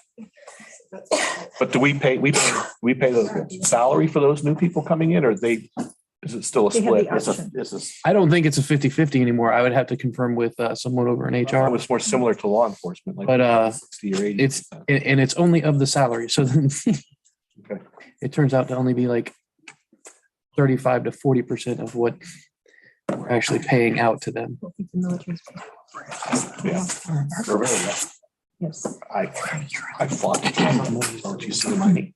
Nobody's offering it. You don't have it on. Okay. So yeah, if you send us that language, we'll take a look at it.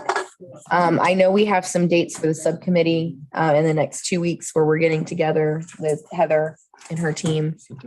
And then I know we come back to the big table May 2nd. So we're hoping to have some salary stuff together to bring to the big table after we meet in subcommittee and tear apart this very complicated legislation.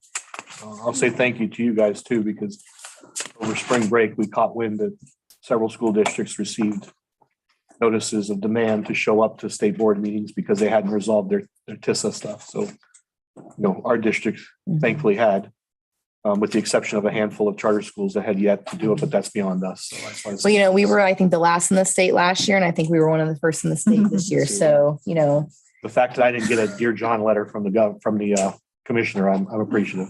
So. well, we hope that we're one of the first ones in the state to settle before teachers leave. Yeah.